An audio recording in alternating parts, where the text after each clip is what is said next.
Hey there, Mom Squad. Welcome to Mom's Game 2, the podcast. I'm Maisha, and if this is your first time listening, I'm so glad that you found me. But if you are a returning listener, welcome back. This week, we are chatting about using games to connect with your kids and how I use games to connect with my kids. If that is something that you are interested in, keep listening.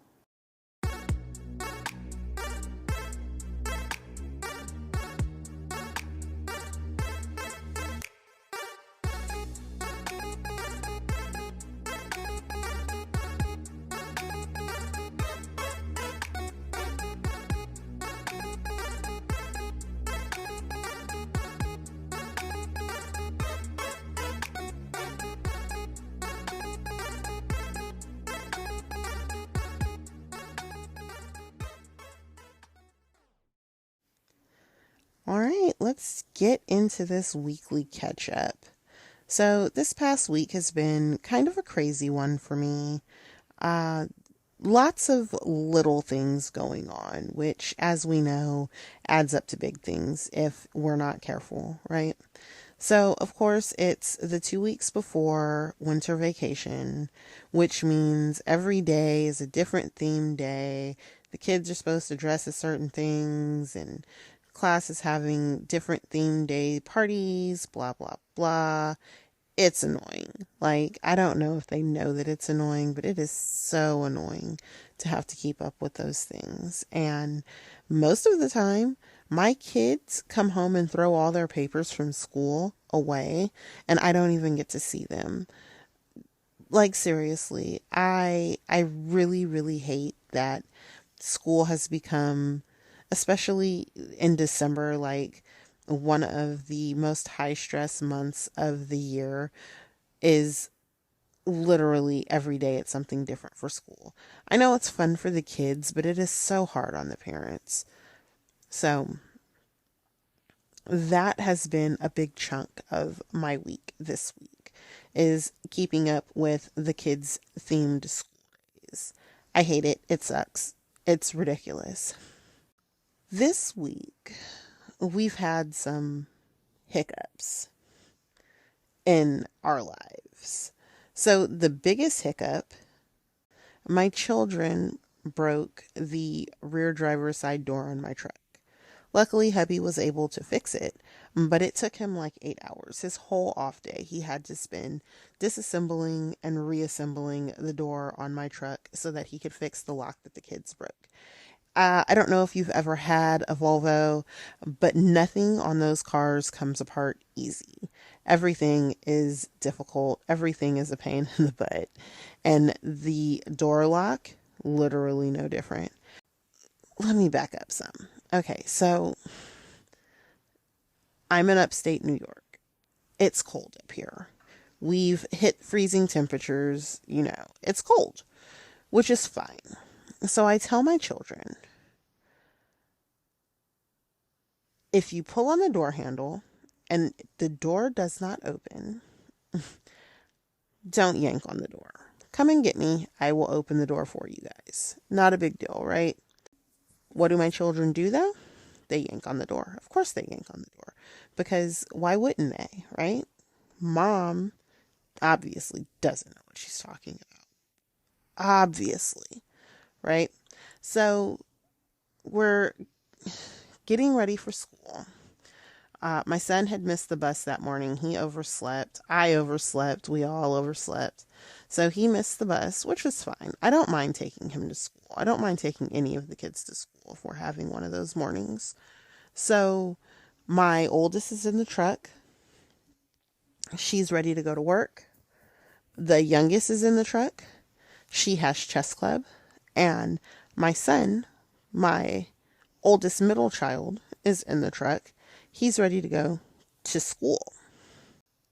I go out there and I see that the rear driver's side door is open.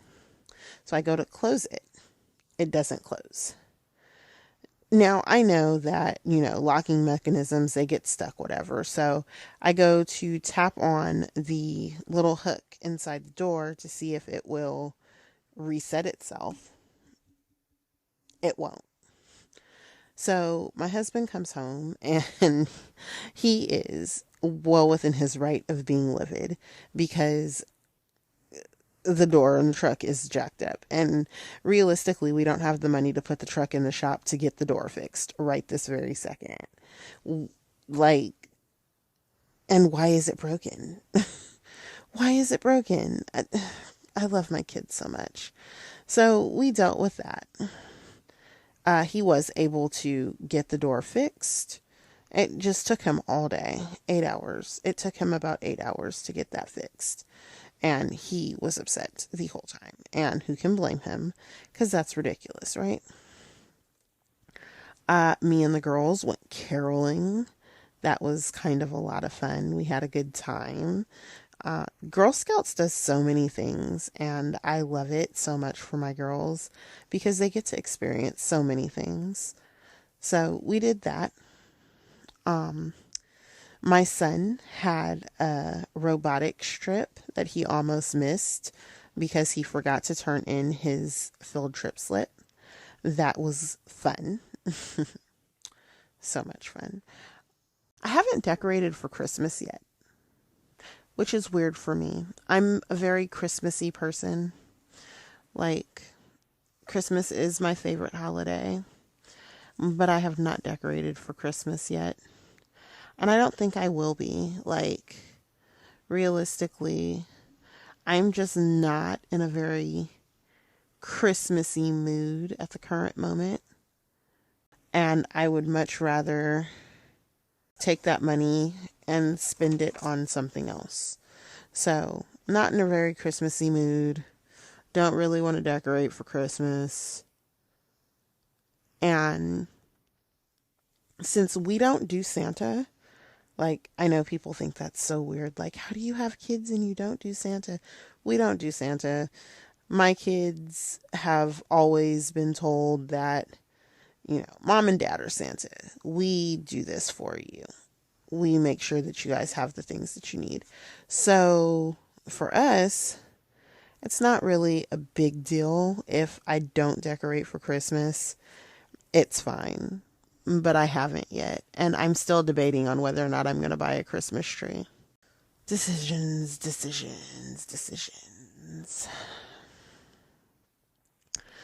In the last week, I have been able to make sure that I stay on my streaming schedule. That has been fantastic. It's been a lot of fun. I am working on some new shirt designs for the merch shop. If you haven't looked, take a look at my website, momsgame2.com. There is a couple of designs up right now, and I'll be adding more probably for the new year. I'm going to say probably for the new year. So keep an eye out for that. Sign up for the email list because that is the fastest way to keep in touch with all the things that are going on when I post new podcasts, when I post new blogs, when I stream, when I post new videos on YouTube. You will get not an email notification for all those things because I be doing too much for that. But I send out one email at the end of the week once I have wrapped up all of my business stuff for the week, and you kind of get a recap and links to all the things that I've done. So if that's something you're interested in, please head on over to the website, momsgame2.com, and sign up for the email list. You won't regret it, I promise you. And that's it for the weekly catch up.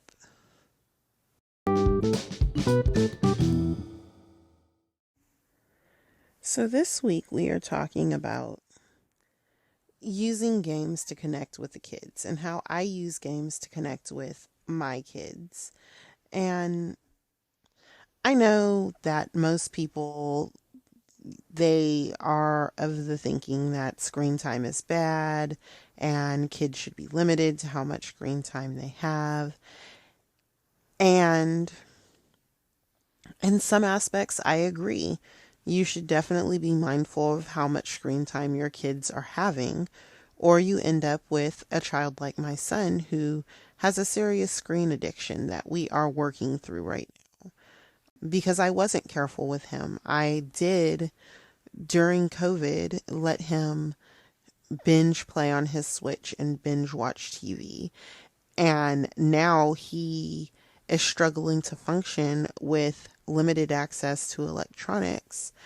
I had to take away his Switch. I had to take away his Kindle.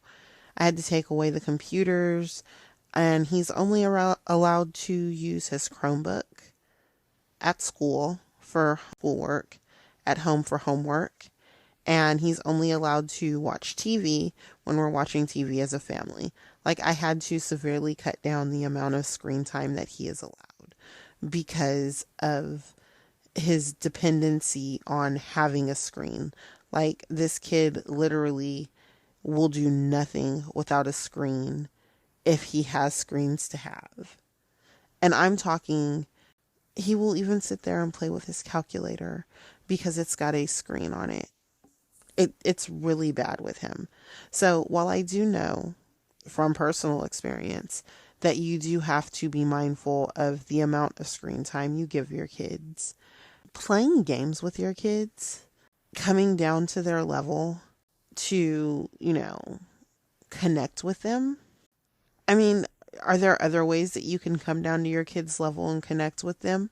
Sure. Are some things going to be a lot more fun? Sure. This is one of the things that me and my kids do to connect as a family. We have family game nights. We have family game nights frequently. In fact, as I'm recording this in the middle of the night, because we stayed up way too late playing The Sims together, where we as a family make decisions on each other's Sims. Like, it's just something that we do that is fun. And I do believe that you can strike a balance between too much game time and a productive amount of game time. So let's talk about not only the how, but the why, because I do believe that there is a way to do this that is healthy for everyone.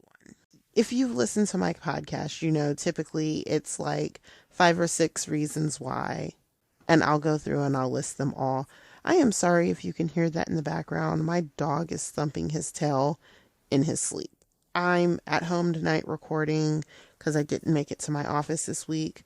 So any home noises, the AC kicking on and off, or it's the heater, but whatever. It's because I'm at home. The recording might be a little off. I'll be back in my office next week. Side notes and tangents. This is going to be 6 reasons why and how I use gaming to connect with my kids. And kind of what that looks like for our household, because of course it'll look different for everyone, and not everyone will understand exactly why we do what we do when it comes to the games. But hopefully this gives you a little bit of understanding and some ideas. So the first thing is, it allows me to get involved in my kids' gaming interest.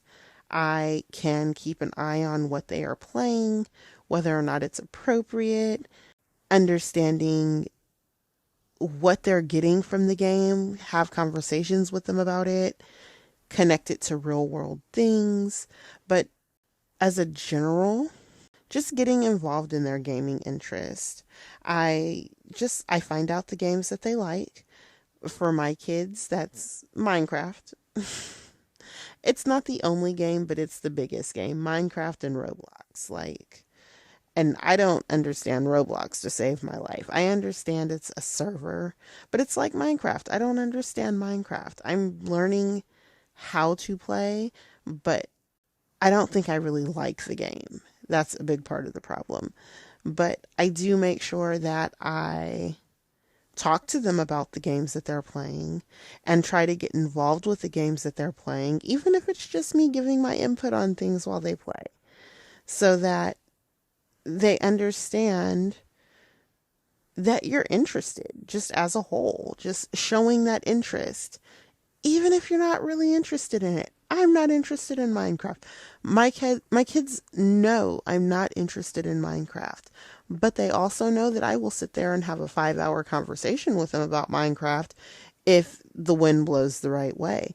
We will sit there and play Minecraft, and I will poke and prod at what they're doing for hours, and we laugh and we giggle and we have a good time, and it opens up so many different conversations for us.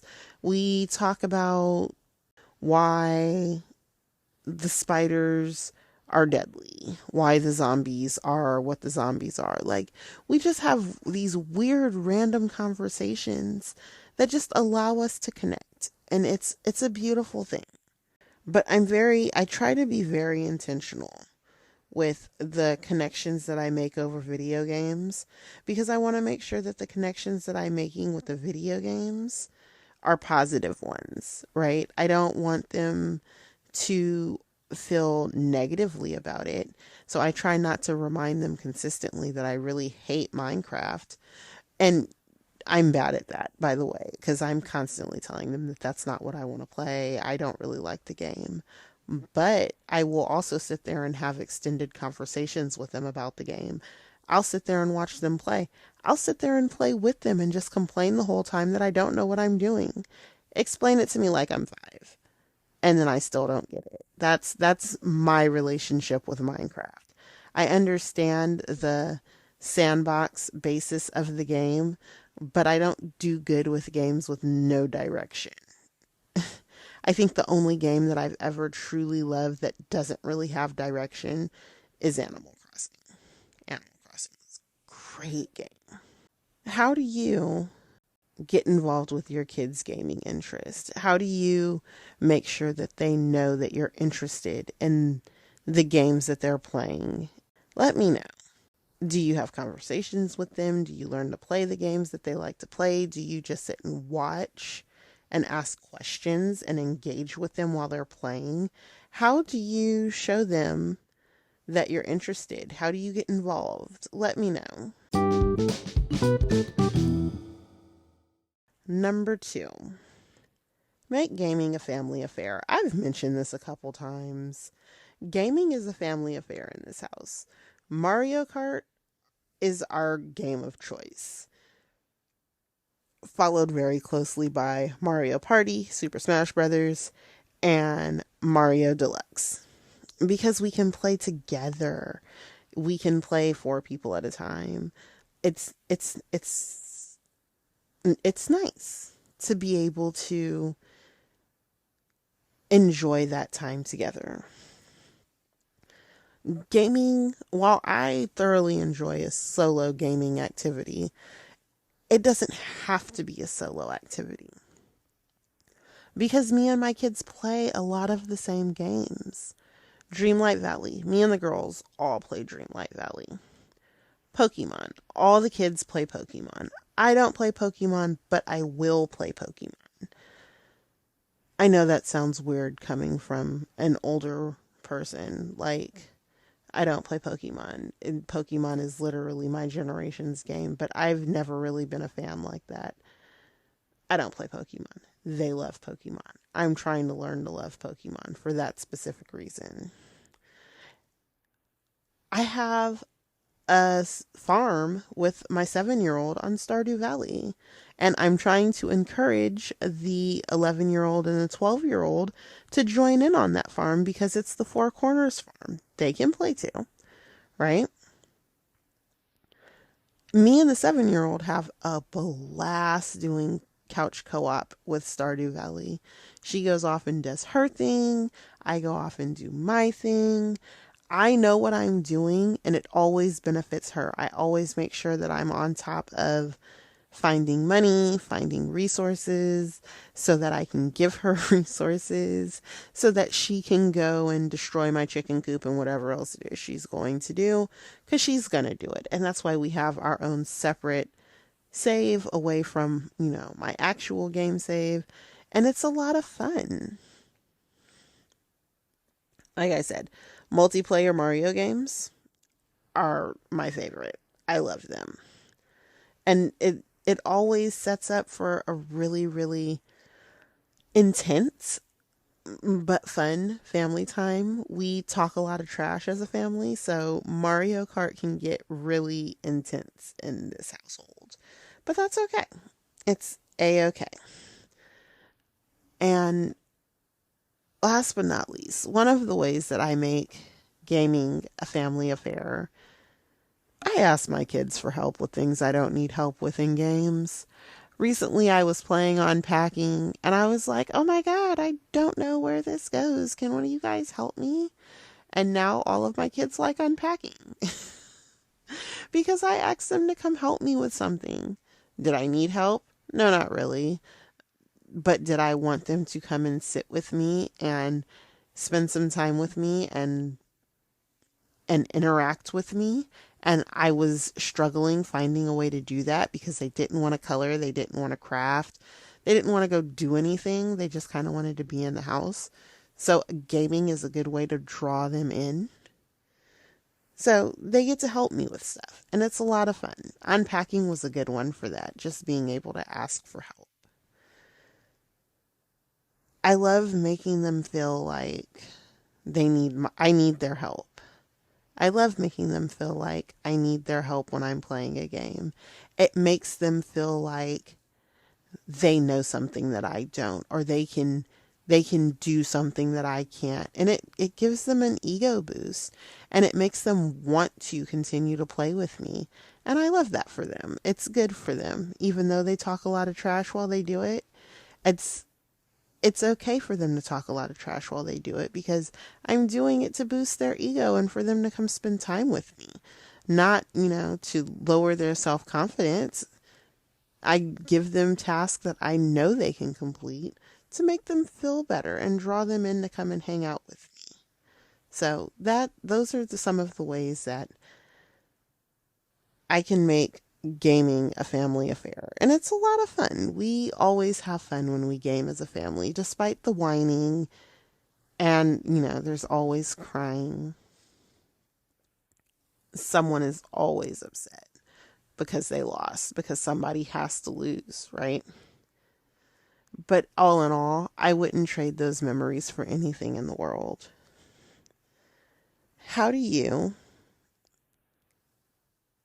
What creative ways do you use to make gaming a family affair?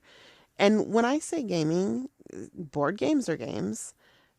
I'm specifically right now talking about using the Switch and the Xbox. That's what we use. But we also play board games. We also play Jenga and Monopoly and Battleship.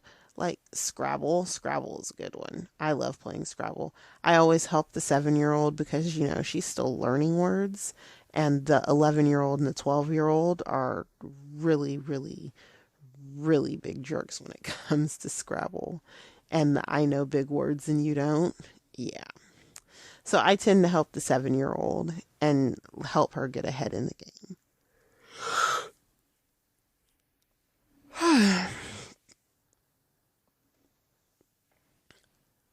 um,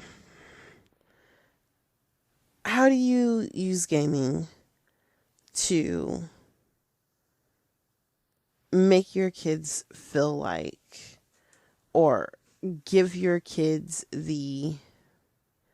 how do you use gaming to give your kids the space to play with you? How do you use gaming to give your kids the space to come and play a game with you? How do you make that something that they're okay with approaching?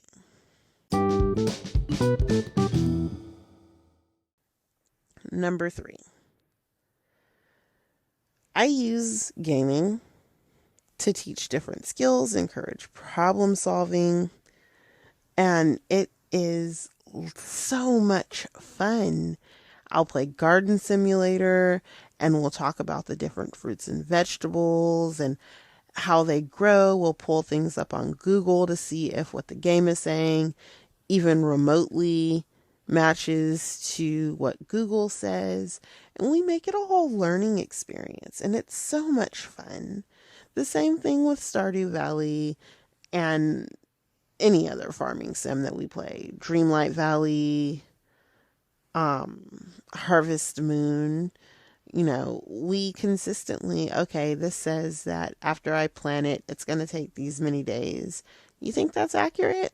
You think that the fruit or vegetable grows in about that time? We'll look it up. We'll talk about it.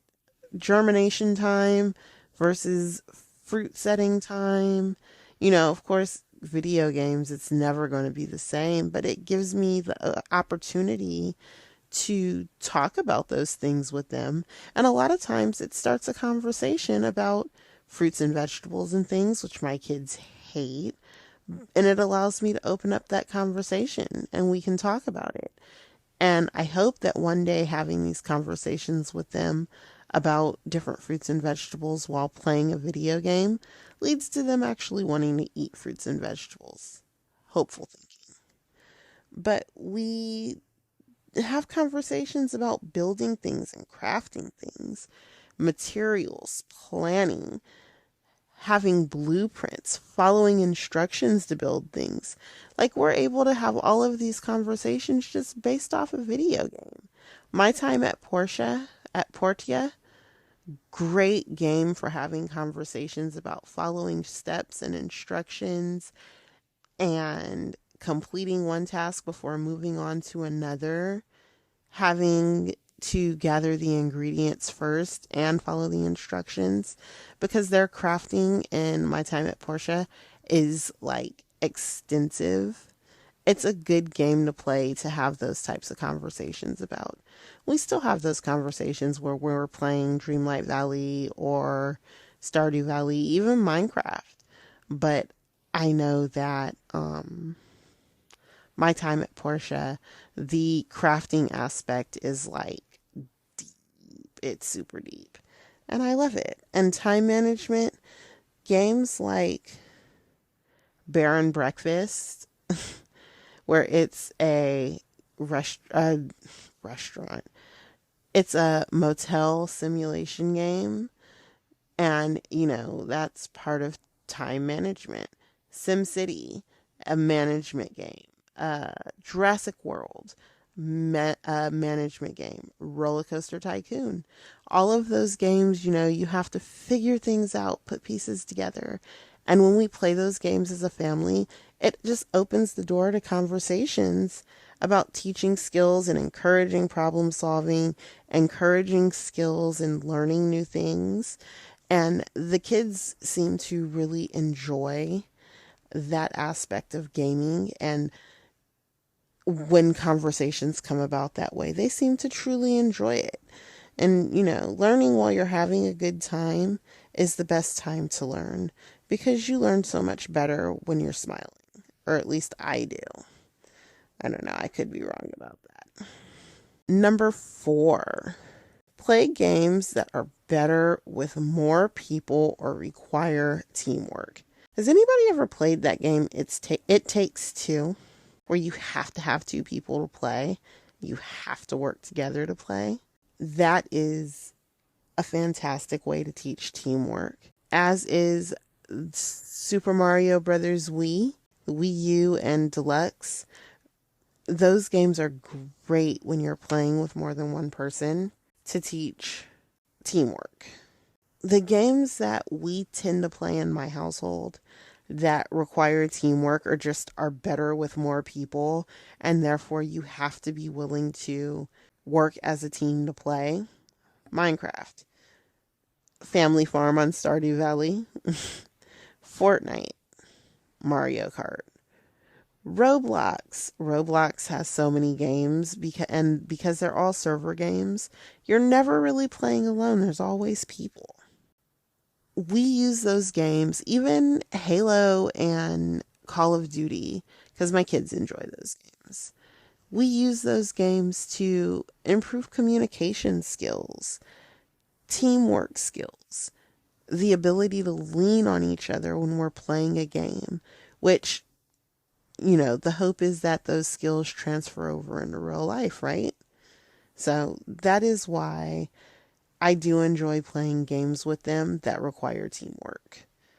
It's definitely helpful in teaching how to work as a team.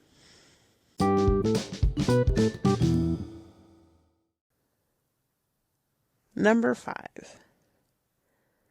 using gaming to bond over shared interest. So this one is interesting because there are so many games on the Nintendo Switch and on the Xbox, and a lot of those games have roots in farming, home design, interior design, history, coding.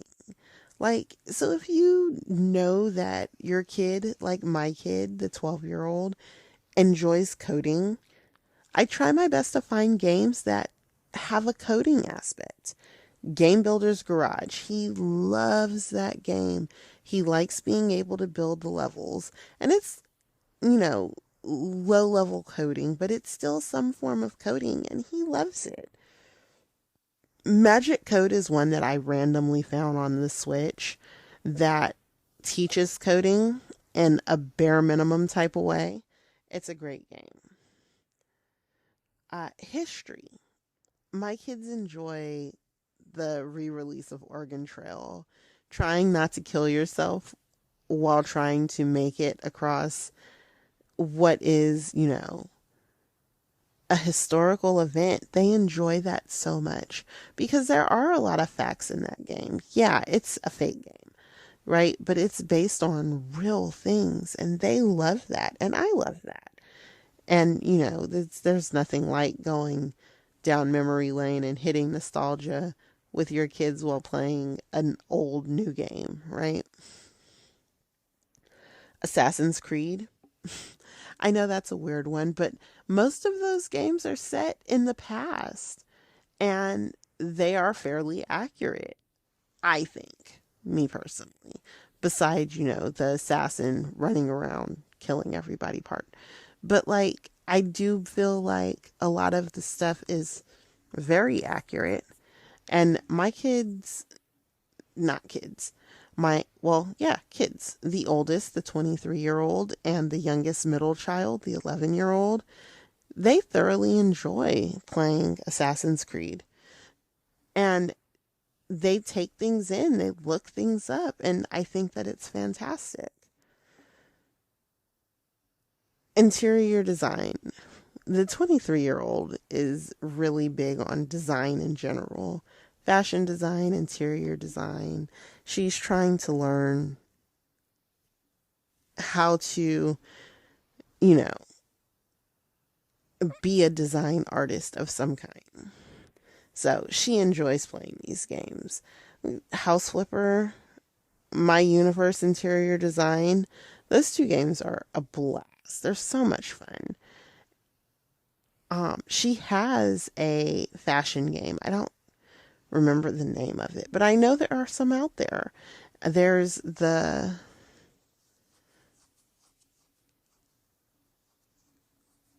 using these games to encourage planning and budgeting and, learning color theory, things like that. There's so many ways that you can use video games to teach and connect with your kids. And I feel like it's so short-sighted to not use one of the main tools that we have in front of us because you're afraid of screen time. I'm afraid of screen time. Seeing my son go through a screen time detox is one of the hardest things I've ever watched. But I do know that at the end of, him detoxing from screens, he will be in a much healthier place. So I get that, not wanting to just stick your kid in front of a TV, but if you're spending that time with them and you're building meaningful conversations and meaningful connections while they play the game, I think that that's totally acceptable. And I think that those conversations and connections will stick more because the kids have it connected to, their favorite thing to do, video games, right? And last but not least, try new things. That's try new things. Just because you don't think you'll enjoy the game doesn't mean that you won't. Just because it's not your normal type of game doesn't mean you won't enjoy it. I'm trying to enjoy Minecraft. I don't enjoy Minecraft. I enjoy Lego World, though. which is a Minecraft-esque game. I love Lego World. In fact, I haven't played that game in a while. I need to find the cartridge because it's a good game, right? So try new things. For me, trying new things will be playing shooter games this year coming up. That's how I'll be trying new things.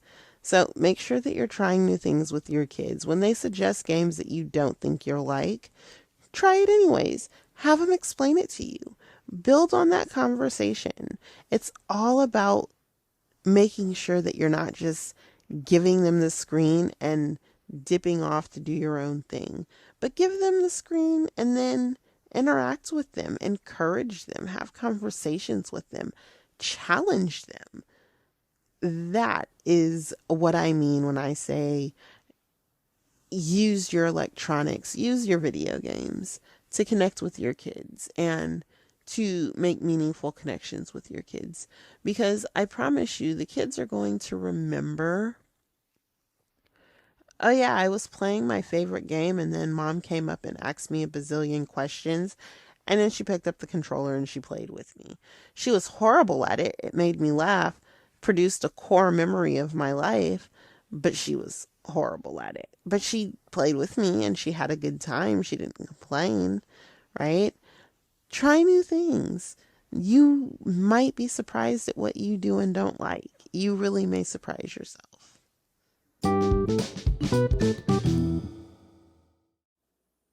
All right, you guys, and that's it. That's the end of the episode. All in all, just using games to spend time with your kids is definitely a fun way to make those connections, and all in all, just get on top of and get into the same things that your kids are interested in. We will be back next week with another episode, but in the meantime, you can catch up with me on the website, momsgame2.com. There is a blog, there is merch, there are links to YouTube and all of my social medias. You can, like I said, find me on YouTube, Mom's Game 2. You can find me on Twitch, streaming every Wednesday from 10 to kind of whenever, usually around 2-ish. Mom's Game 2. Social media, Facebook, there is a public page and a private group, both under the name Mom's Game 2. If you want access to the private group, answer the questions. That's all I ask. Just answer the questions.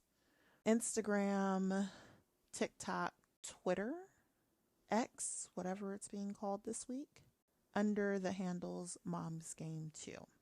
And that's it, you guys. That's the end of the episode. That's all I have for you. I will talk to you guys next week. Bye.